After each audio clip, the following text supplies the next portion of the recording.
Peregrinos de Cristo presenta la Sagrada Escritura, un viaje al corazón de la Biblia, con Carlos Martín y Sasa Puerta. Somos peregrinos de Cristo. En el nombre del Padre, del Hijo y del Espíritu Santo. Amén.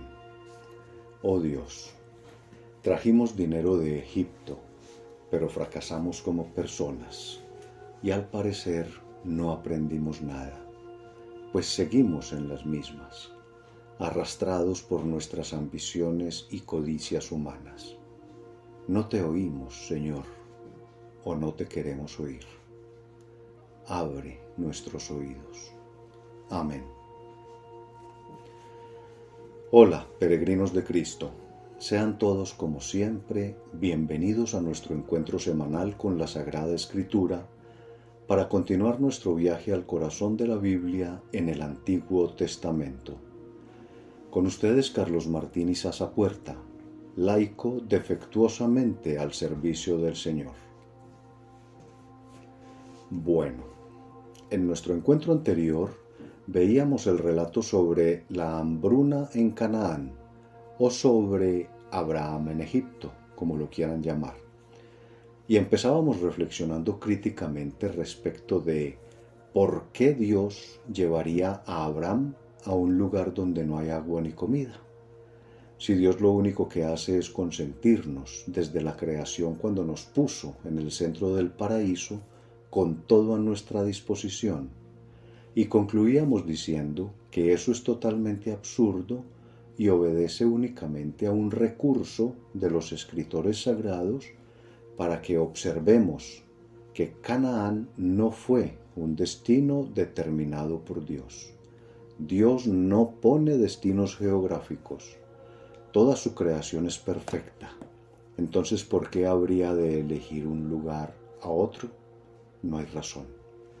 Ese movimiento que Dios nos está pidiendo desde el principio de este relato de Abraham y el destino hacia el cual quiere que nos movamos, dijimos, insisto, no es geográfico, sino espiritual. Y eso no riñe con el maravilloso recurso literario usado por los escritores sagrados para transmitirnos eso sin que se convierta en lo que conocemos como un ladrillo, o sea, sin que se convierta en un pesadísimo y repelente tratado de teología. Luego observamos un detalle muy importante, y es que Dios no es mencionado para nada hasta el versículo 17. La mayor parte del tiempo en ese relato hay ausencia total de Dios, y dijimos que eso obedece al hecho de que Abraham decidió actuar por sí solo sin contar con Dios.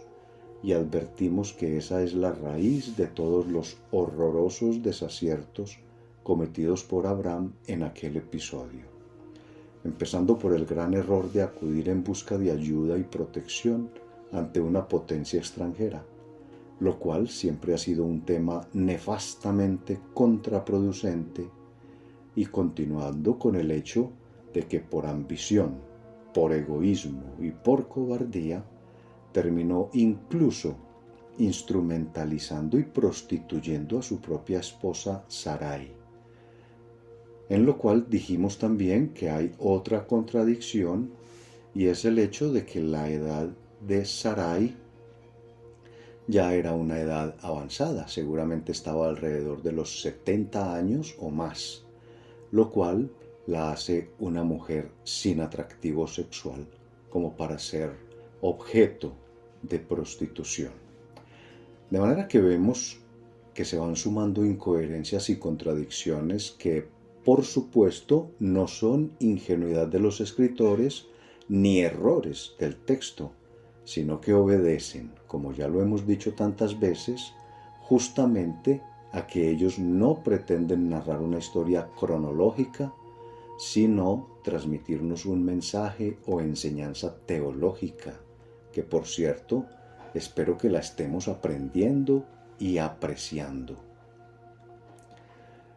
Luego vimos que en los versículos 14, 15 y 16 se nos relata el resultado de la manipulación y utilización que hace Abraham de las circunstancias y de las personas, movido por el deseo de obtener para sí unos beneficios, y esas consecuencias incluyen la pérdida de la dignidad de mujer de su esposa, perdiendo también él la suya como hombre, y el engaño a las autoridades locales para obtener unas riquezas y unos esclavos, que es a lo que hoy llamamos materialismo, el deseo de obtener y acumular cosas que siempre han llevado al hombre y a la humanidad a graves perversiones y nefastas consecuencias, y jamás, nunca jamás, a algo bueno. Y luego vimos lo impensable. Dios ignora a Abraham.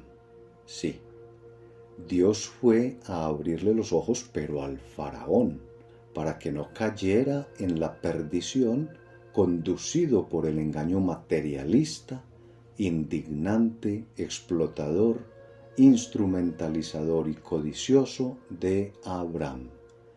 Y como si eso fuera poco, vimos algo mejor aún, y fue la ejemplar respuesta del faraón. Hasta dijimos que podría darle lecciones de dignidad y de moral a Abraham, enseñándonos con eso cómo podemos ser de malos los Abraham que nos creemos tan buenos, y cómo nos pueden superar de fácil esos que llamamos o que creemos malos. Magnífica enseñanza. Pero sobre todo aprendimos que todo esto es para conducirnos a una enseñanza superior, y es que la historia de la salvación la escribe Dios entre las caídas, los fracasos y los errores nuestros, o sea, de los Abraham de siempre, que somos ustedes y yo. Dios no escoge a santos, sino que nos escoge porque conoce nuestra fragilidad y debilidad humanas, y es de ahí justamente de donde Dios va recogiendo las piezas para ir armando nuestra salvación. Es de ahí de donde Dios hace los santos. Él no escoge santos, Él hace santos. Bueno, y ahora sí entonces continuemos con nuestra lectura y análisis del libro del Génesis, ahora en el capítulo 13 y los versículos del 1 al 18, es decir, el capítulo 13 en su totalidad. Del libro del Génesis. Desde Egipto, Abraham subió al Negev, llevando consigo a su esposa y todos sus bienes. También Lot iba con él. Abraham tenía muchas riquezas en ganado, plata y oro. Después siguió avanzando por etapas desde el Negev hasta Betel, hasta el lugar donde había acampado al comienzo, entre Betel y Ahí, donde estaba el altar que había erigido la primera vez. Allí Abraham invocó el nombre del Señor. Lot, que acompañaba a Abraham, también tenía ovejas, vacas y carpas. Y como los dos tenían demasiadas riquezas, no había espacio suficiente para que pudieran habitar juntos. Por eso se produjo un altercado entre los pastores de Abraham y los de Lot. En ese tiempo, los cananeos y los pericitas ocupaban el país. Abraham dijo a Lot: no quiero que haya altercados entre nosotros dos, ni tampoco entre sus pastores y los míos, porque somos hermanos. ¿No tienes todo el país por delante? Sepárate de mí. Si tú vas hacia la izquierda, yo iré hacia la derecha, y si tú vas hacia la derecha, yo iré hacia la izquierda. Lot dirigió una mirada a su alrededor y vio que toda la región baja del Jordán, hasta llegar a Zoar, estaba tan bien regada como el jardín del Señor o como la tierra de Egipto. Esto era antes que el Señor destruyera a Sodoma y Gomorra. Entonces Lot eligió para sí toda la región baja del Jordán y se dirigió hacia el oriente, a la derecha. Así se separaron el uno del otro. Abraham permaneció en Canaán, mientras que Lot se estableció entre las ciudades de la región baja, poniendo su campamento cerca de Sodoma. Pero los habitantes de Sodoma eran perversos y pecaban gravemente contra el Señor. El Señor dijo a Abraham, después que Lot se separó de él: levanta los ojos y desde el lugar donde estás, mira hacia el norte y hacia el sur, hacia el este y el oeste, porque toda la tierra que alcances a ver, te la daré a ti y a tu descendencia para siempre. Yo haré que tu descendencia sea numerosa como el polvo de la tierra. Si alguien puede contar los granos de polvo, también podrá contar tu descendencia. Ahora recorre el país a lo largo y a lo ancho, porque yo te lo daré. Entonces Abraham trasladó su campamento y fue a establecerse junto al encinar de Mamre, que está en Hebrón. Allí erigió un altar al Señor. Palabra de Dios. Te alabamos, Señor. Ay. Bueno, vamos a tratar de cubrir en este encuentro de hoy todo el capítulo 13, como ya lo propuse más atrás, completo.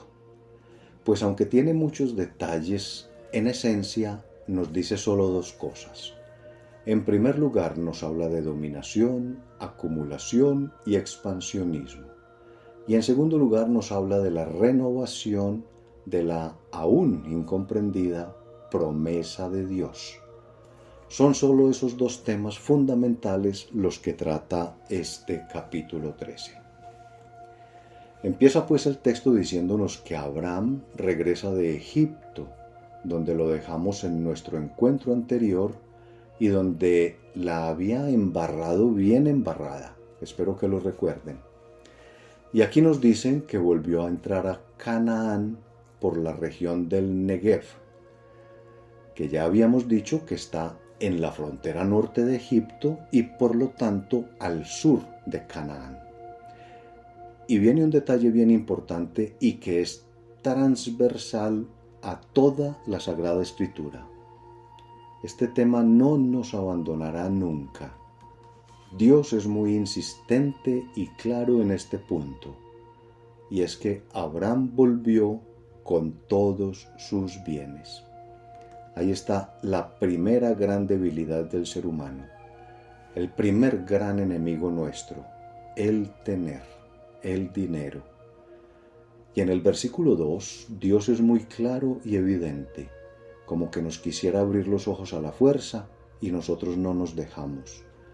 Pues nos dice que Abraham tiene muchas riquezas en ganado, plata y oro. Dios nos quiere alertar, pero nosotros obstinadamente cerramos los ojos y decimos que eso es normal. Hoy seguimos diciendo que es normal que algunos tengan tanto. Y ya eso no es culpa de Dios, porque Dios está haciendo hasta lo imposible para que veamos que eso no es normal, pero nosotros insistimos en cerrar los ojos. Entonces ya tenemos clarísimo el primero de los propósitos de Abraham. Y ojo, les recuerdo que Abraham no es un viejito de hace mucho tiempo, de hace tiempos y que se murió hace ya muchos años. Ojo, que Abraham somos ustedes que me están escuchando y yo que les estoy hablando. Abraham somos usted y yo. Abraham somos nosotros. Y Dios lo que quiere es mostrarnos que Él ha estado presente a nuestro lado a pesar de nuestros errores y desaciertos a lo largo de toda la historia. Aquí no, y ojo con esto que voy a decir, no nos están diciendo que Dios aprueba lo que está haciendo Abraham. No. Solo nos está haciendo una radiografía de nosotros mismos en la persona de Abraham. Pilas con eso para que no caigamos en el error de los literalistas que ponen a Dios a aprobar una cantidad de barbaridades. Y aquí entonces tengo que recordarles dos claves de interpretación bíblica que no podemos perder de vista para que no caigamos en fanatismos y en fundamentalismos aberrantes.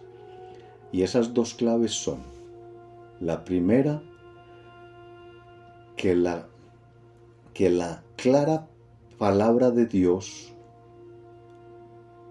queda claro que la palabra de Dios es la voz de Dios, pero también es la voz del hombre, también es palabra humana y por lo tanto tiene toda la carga de las pasiones humanas.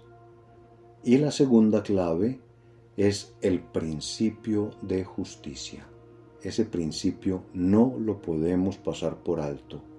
El principio de la justicia que no se lo podemos quitar a Dios. Dios no va a cometer la injusticia de perjudicar a nadie para privilegiar a otro.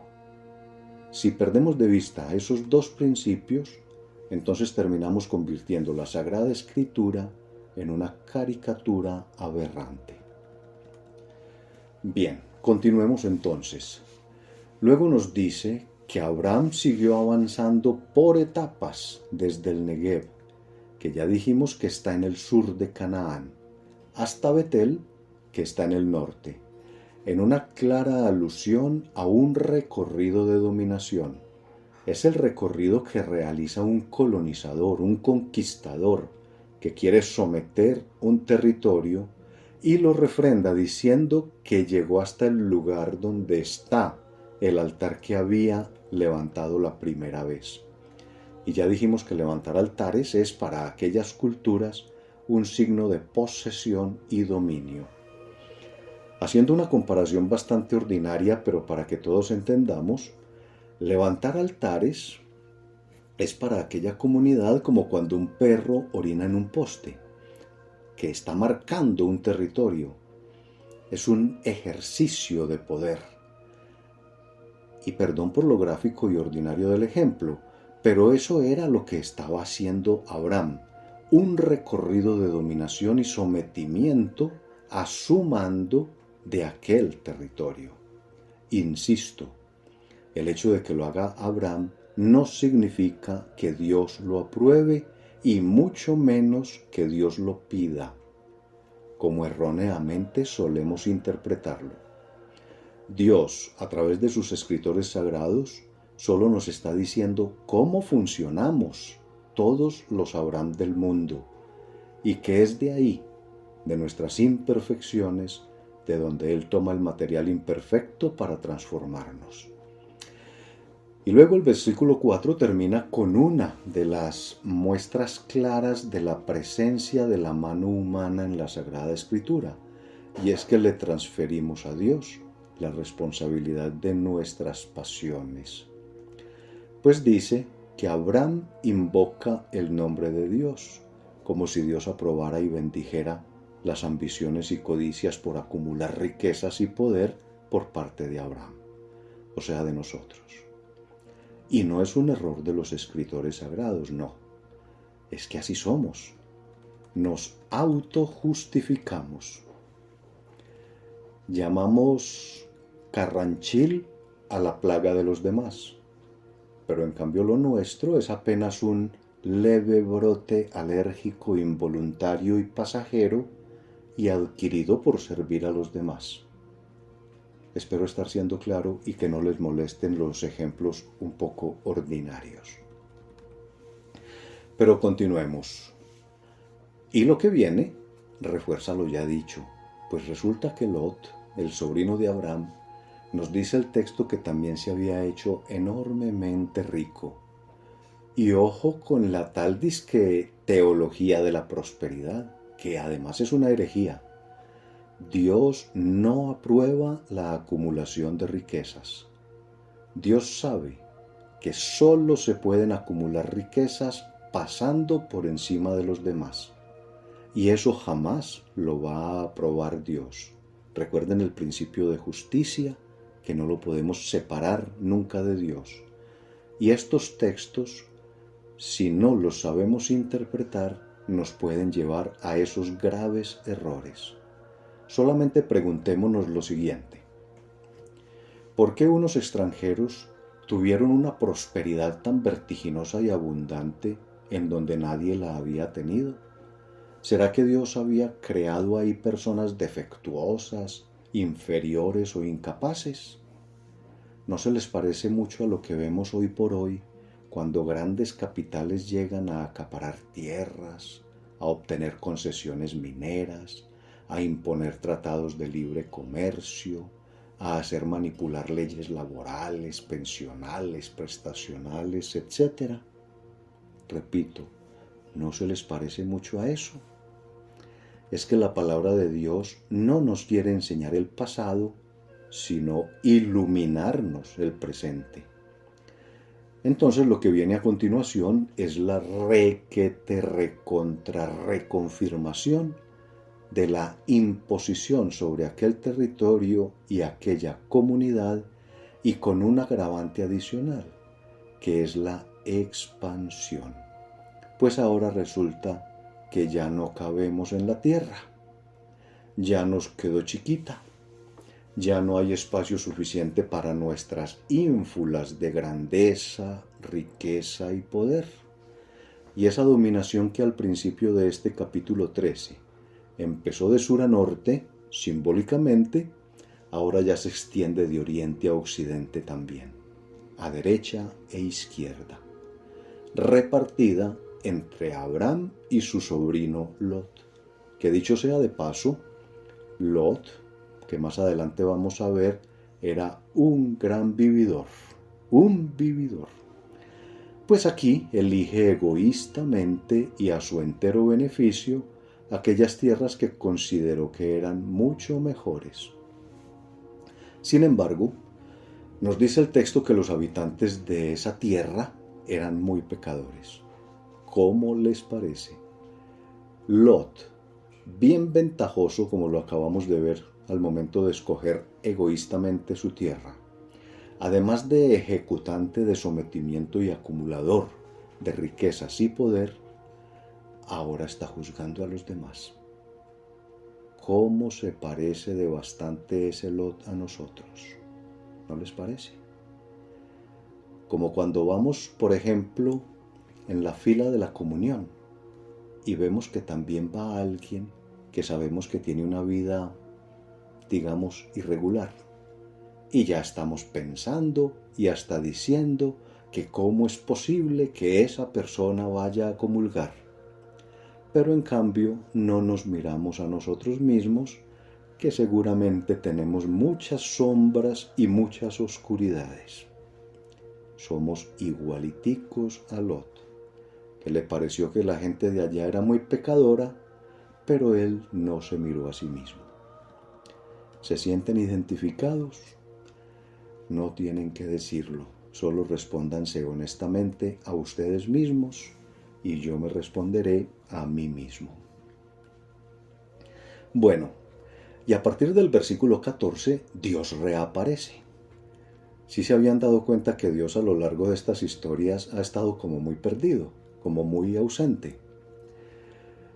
Pues eso no es al azar, ni es un error, ni fue que se les olvidó a los escritores sagrados, claro que no, sino que, aunque Dios siempre está pendiente de nosotros, Él no participa, no interviene para alterar nuestra vida. Él nos deja siempre en libertad para decidir y actuar.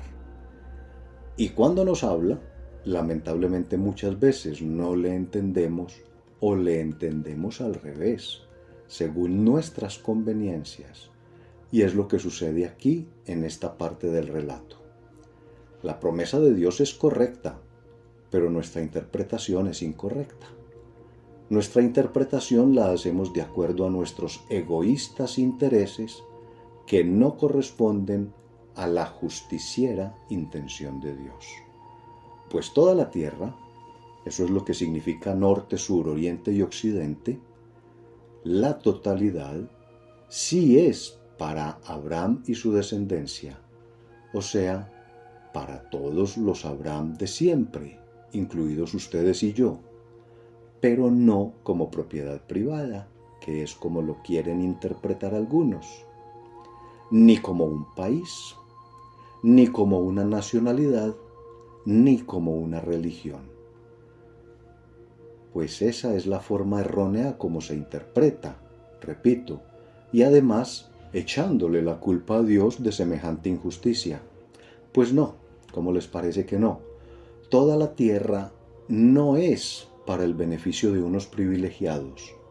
Dios no tiene privilegios con nadie, sino para el disfrute fraterno como hermanos de todos. Que nos quede bien claro que Dios no le ha dado tierra específica a ninguna religión, a ninguna nacionalidad, a ninguna raza, a ningún pueblo en particular, porque el Dios que perjudica a unos para privilegiar a otros no existe. Ese es un Dios falso. Y el capítulo 13 termina diciéndonos que Abraham entonces levanta un nuevo altar al Señor en el encinar de Mamre, en una nueva y clara transferencia a Dios de la responsabilidad de nuestras propias pasiones, pues como ya lo he dicho en varias ocasiones, el levantar altares era, para aquellos pueblos, para aquellas culturas de la región, un signo de posesión y dominio. Entonces, sordos por conveniencia a los gritos de Dios y guiados por nuestras autoaprobadas pasiones humanas, nosotros, los peregrinos de Cristo, nos encontraremos de nuevo aquí en una semana para seguir asombrándonos de nosotros mismos y para seguir descubriendo qué más misterios tiene Dios para revelarnos. Hasta entonces, peregrinos de Cristo, gloria al Padre, gloria al Hijo y gloria al Espíritu Santo.